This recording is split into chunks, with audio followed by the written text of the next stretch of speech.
Hello, welcome back to another breaking news update. My name is Jimmy Boyd, and you were watching Boyd News. I want to thank you so much for tuning in today. I've got breaking news coming out from Ukraine to share with you. So, we're going to be talking about Volodymyr Zelenskyy, the president of Ukraine. As just today, he presented his victory plan to Ukraine's parliament. And there are 5 key points we're going to be discussing today in detail. So, we'll be talking lots about his speech that he made to parliament. This is a picture of him while he was at parliament today speaking. So lots of updates coming out from there that we're going to share with you today. And we're also going to talk about North Korea as well, as there's lots of indication that North Korea is going to be more heavily involved in this fight against Ukraine, fighting on behalf of Russia. So I've got numerous updates to go over in regards to North Korea. And we also know that things are definitely heating up on the Korean Peninsula right now, obviously with South Korea as well. And it looks highly likely they could even be going to war over there at some point soon. So, numerous updates in regards to North Korea and their affiliation with Russia in this fight against Ukraine. And then I've also got some updates coming out from the Eastern Front in the Kharkiv region. Looks like there's another pretty good sized city over there that is being evacuated right now as the Russians are continuing to advance on the Eastern Front. So it's not looking good for Ukraine, and obviously it makes sense why they're pushing to end this war sooner than later, as obviously the Eastern Front is not doing too well and hasn't been doing well for a very long time now. So we're going to be talking more about this today. We've got numerous updates to go over, so let's go ahead and start diving into the news. Let me share some of these updates here with you. So we're going to start off here with the Kiev Post. This is going to be on X. Zelenskyy presented the victory plan in the Ukrainian parliament. Here's the key points. So there's 5 of them that we're going to go into detail. This first one, immediate invitation of Ukraine to NATO even before the war ends. Okay, so we talked about this a few days ago. This was already unveiled by Volodymyr Zelenskyy that one of the first things they wanted was Ukraine to join NATO as soon as possible, even before this war ends. And I've even got an update here to show you guys in just a little bit that it looks like Ukraine is pushing to have an invitation to join NATO before even Joe Biden gets out of office in January. So that's some pretty huge updates in regards to that. Also, strengthening defense, okay? So it says here, this includes continuing operations on Russian territory, okay? So this would probably be the Kursk offensive, continuing the Kursk offensive to strengthen their position and also prevent any new buffer zones that get created inside of Ukraine. That was also a major part of that. And it says here, lifting restrictions on strikes within Russia. So it looks like they still want to continue pushing for the West to allow them to strike inside of Russian territory. Obviously, that has not been a thing. I think I saw an update today coming out from the U.S. State Department saying that they still have not changed their position for Ukraine to strike inside of Russia. But who knows in the future, that's possible it could change. Next one, it says enhancing air defense. Okay, so that includes like Patriot air defense systems or any other air defense systems that are given to them by Western partners. Jointly downing Russian aircraft with partners. I thought this was interesting. Says jointly downing Russian aircraft with partners. So wouldn't that include NATO to shoot down Russian jets? I don't see how that would be a thing. But if they were to join NATO, then obviously all the NATO nations would have to come and back them if they came under attack. So maybe that's what he's talking about here is in regards to already becoming part of NATO. But obviously, NATO partners are not assisting in shooting down warplanes, other than giving air defense systems or any equipment over to Ukraine for Ukraine to do that, at least at this time. Expanding the use of Ukrainian drones and missiles. So that's a big one. We've already been seeing Neptune missiles being used inside of Russia recently, and possibly even these Palinitsia drones are already being used as well. So it looks like Ukraine wants to expand the use of these and probably build more of them so that way they can strike inside of Russia, even if the West does not give them the ability to do so with their own weapons. Next part here says gaining access to intelligence from partners. Okay, so that would mean NATO giving them more intelligence on the ground to maybe strike targets inside of Russia or maybe even in eastern Ukraine to push the Russians out of there. So it looks like they're calling for more intelligence assistance as well from the West. Okay, so the next part here says deterrence. This involves a comprehensive non-nuclear deterrence package that will protect against Russian aggression and limit its capabilities. I thought this one was interesting, And obviously, it doesn't go into extreme detail, but it says comprehensive non-nuclear deterrence package. Okay, so what would this be? Would this be major strikes inside of Russia every single time they come under some sort of aggression or something? Obviously, that could mean a lot of different things. But I thought this one was interesting. But deterrence obviously means strengthening Ukraine and then obviously deterring Russia from even wanting to attack Ukraine to begin with. So obviously that would include strengthening Ukraine to the point where there's such a heavy military power that Russia does not feel like it's worth it to even attack Ukraine ever again, is kind of the way that I see that. But let me know what you think down below in regards to deterrence. Okay, also developing Ukraine's strategic economic potential and intensifying sanctions. Okay, so obviously making Ukraine a richer country. Obviously, they're not a very wealthy country right now, but increasing their economic potential and then intensifying sanctions on Russia. That would obviously be a huge part of it as well. That makes sense. After the war, Ukrainian soldiers could use their experience to strengthen NATO and European defenses, potentially replacing U.S. troops with Ukrainian forces. Okay, so I thought this one was interesting as well. This is obviously a big one because Ukraine is fighting against Russia, a major military power. And if Ukraine has been able to hold back the Russians for about 3 years now almost, then obviously Ukraine's gathered lots of military and battlefield experience fighting against the Russians. So they would be a huge asset to NATO and also, their Western partners. So I thought it was interesting here too. It says potentially replacing U.S. troops with Ukrainian forces. So I believe this would be like replacing Ukrainian troops with U.S. troops that are stationed throughout Europe and some of these bases like in Germany or France or wherever it might be, replacing them with trained Ukrainian forces in those areas. So that was a very big key point to this as well. Okay, and then finally it says here the second, third, and fourth points include classified addendums that have been presented to partners. Zelenskyy stated that by enacting this plan, the war could be over by the end of the year. Okay, so apparently there's even some classified pieces to this victory plan that obviously will not be unveiled. And who knows what those are. There are probably some major points that are included with, it says here, the second, third, and fourth. So that would be strengthening defense, deterrence, and also developing economic potential and intensifying sanctions. Okay, so there's definitely some classified pieces to these key points here. So I just wanted to share some of these points here with you and kind of go into detail about what these are. So let's move on to our next update now. I've got a video here from War Translated Dimitri. If Russia's war against Ukraine ends at a peace summit and based on international law, it will convince other potential aggressors not to start new wars. Okay, so this would include like North Korea and South Korea with the tensions that are going on over there right now. And then think about China and Taiwan. He's saying that it may convince other potential aggressors that want to attack other nations to not do this ever again. So I thought it was interesting that he mentioned this. So go ahead and pay attention. It's got subtitles down here. It's 42 seconds long. Росії проти України завершиться на саміті миру та на основі міжнародного права. Це переконає інших потенційних агресорів не розв'язувати інші війни.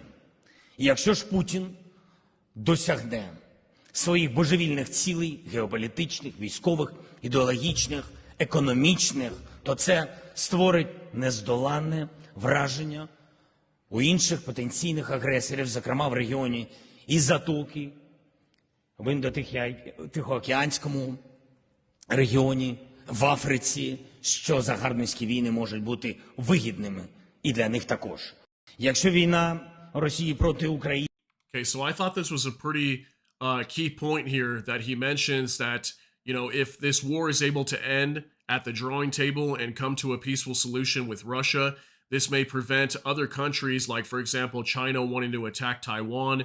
And obviously, this will be kind of humiliating to Russia as well, realizing that they thought they could take over Ukraine, and then in the end, they couldn't. And if Ukraine does strengthen themselves and be able to prevent Russia from being an aggressor on their nation ever again, then this could obviously convince other countries, as he says, to not want to attack other nations. So I thought that was something interesting to share with you guys today. So moving on to our next update, Max 24, Ukraine is asking for NATO membership invitation before Joe Biden leaves the White House, arguing it would be a fitting legacy for the U.S. president, Reuters says. Our idea is that giving Ukraine an invitation at this moment is a political signal, Natalia Galibarenko, Kiev's ambassador to NATO, said. We sincerely believe that it can be part of the legacy of the current American administration. So I guess it would look good on Joe Biden if Ukraine would be able to get into NATO, or at least get an invitation to join NATO before Joe Biden even leaves, because obviously Biden's been involved with this war with Ukraine and supporting Ukraine throughout the majority of this war, if not all of it.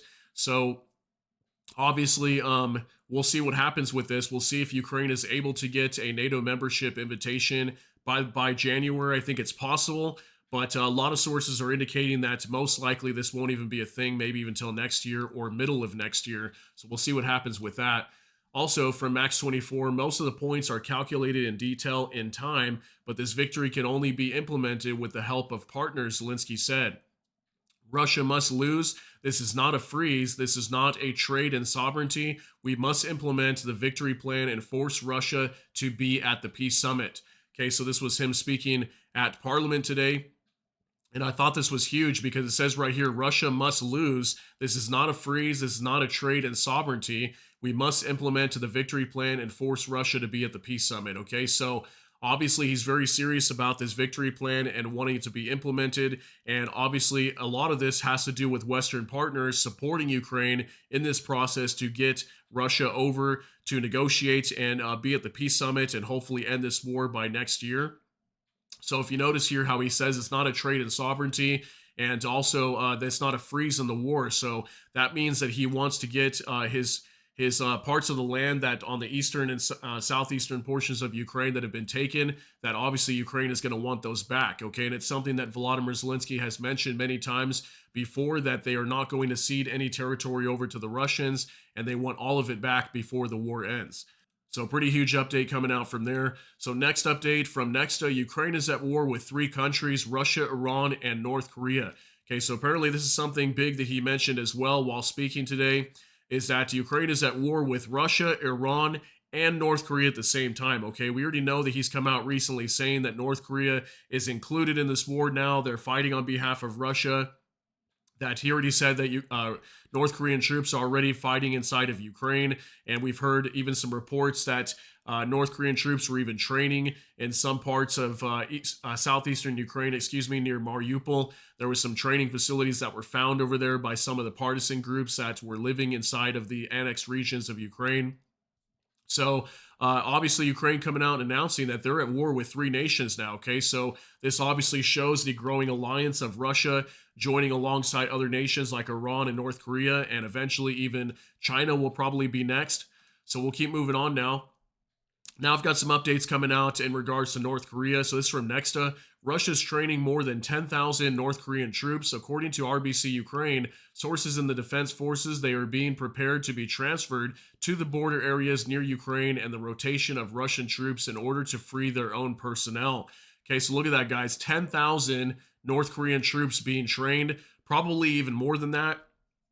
And apparently they're going to be deployed, is what I'm hearing, over to the Kursk region. Tens of thousands being sent over there. We know that even some are being sent over there right now. I've got an update that looks like a few dozen have already tried to defect and leave some of their posts and try to escape. These are North Korean soldiers inside of the Kursk region already, okay, and Bryansk region as well. That's this report right here. War translated Dmitry. 18 DPRK servicemen have already fled from positions on the border of Bryansk and Kursk regions, media citing intelligence sources. It is noted that this happened 7 kilometers from the state border with Ukraine. According to the journalist source, the motives for the escape have not been established, and the Russian army has begun searching. The Russian military is trying to hide this information from higher command. Okay, so it looks like already 18 North Korean soldiers already fleeing from their positions and trying to run away. And this is not surprising because obviously they come from a country that has extreme restrictions. So if they were to be, put over here very close to Europe, which would to them would be considered a free world, obviously, right? They would probably try to escape. And this is something lots of people were talking about. We're probably going to be seeing a lot of this, maybe even some North Korean troops ending up in the hands of Ukrainians, trying to escape and maybe even eventually fighting alongside Ukraine. Who knows what's going to happen here? But it looks like we already had over a dozen of these servicemen already fleeing their positions and trying to escape. Okay, so expect to see more of that. Also from Vicegrad 24, breaking: Russia to sign mutual defense agreement with North Korea. Putin just submitted the bill to parliament for ratification. Russian deputy foreign minister, Rudenko criticized South Korea's actions and said there will be mutual military assistance with North Korea in the event of aggression. Okay, so this is very big news right here. This shows the military ties growing with North Korea even more, and obviously this could mean more commitment of North Korean troops over to Russia. And then also think about if war breaks out between North Korea and South Korea, this will include Russia in that war as well, and then eventually lead us closer to World War III. Okay, so this is a very, very big development that's been talked about a lot on X, and it's been talked about over the last 24 to 48 hours that apparently this bill has been sent to Parliament for ratification, okay, and it will be eventually approved, most likely, and then Russia and North Korea will have greater defense ties with each other and will come to the aid of either nation if they're attacked or at war, which means Russia's already at war with Ukraine, meaning North Korea could be sending more troops over to fight for Russia. Also from the Kiev Independent, U.S. concerned by reports of North Korean soldiers deployed on Russia's side in Ukraine. Washington is concerned by recent reports that Pyongyang had sent its soldiers to join Russian occupying forces in Ukraine, a White House spokesperson said. Okay, so this report talking about the fact that the U.S. is apparently concerned, and that's the most we're really hearing. We're not really hearing anything else other than the U.S. saying that they're concerned about the reports of North Korean soldiers deployed on Russia's side, okay? So they're not really coming out and saying this is major escalation or anything like that. I guess some people might be upset by this, but apparently that's what the U.S. is coming out and saying. They're just concerned by the reports, and Ukraine's going to have to fight against the North Koreans now as well, I guess, too. So from KVSP, moving on, 49 soon to be retired Australian Abrams tanks will be sent to Ukraine under a 245 million Australian military support package. Okay, so this was just being announced today, I believe, that Ukraine's going to be receiving 49 Australian Abrams tanks that are supposed to be retired soon, and looks like they'll be donating them over to Ukraine. So that should be helpful for them. That's more tanks for them to be using on the battlefield. Now I've got some updates coming out from the Kharkiv region. So this is going to be from the city of Kupiansk, okay? War translated Dmitry, apocalyptic scenes in Kupiansk and Kharkiv Oblast of Ukraine as the regional administration announced the evacuation of its residents. The decision is explained by the deterioration of the operational situation, a shortage of electricity, and the impossibility of starting the heating season. Only 3,000 residents still remain in the city out of its pre-war population of 26,000. Okay, so this is a pretty good size city in northeastern Ukraine in the Kharkiv Oblast that has recently been evacuated as the Russians are getting very close. So this is more signs that the Russians are continuing to push on the eastern front, and they're getting closer even to Kharkiv. And this is Kupiansk is really not too far away from Kharkiv. And I want to show you guys this video here as somebody's driving down the street, listening to the radio, telling them to start evacuating and gathering their supplies and just trying to get everybody out of here before the Russians show up. Take a look. Евакуація населення. Візьміть необхідні речі, повідомте сусідів, перехожих та знайомих про загальну евакуацію. Також хочемо наголосити, що робота критичної інфраструктури в зв'язку з критичними пошкодженнями комунікацій, а саме газопостачання, водопостачання, електропостачання, неможливо відновити у вашому населеному пункті. Тому закликаємо вас до наступу холодів евакуюватися в більш безпечні регіони. Ви можете телефонувати за номером гарячої лінії з питань евакуації 0800 33 92 91.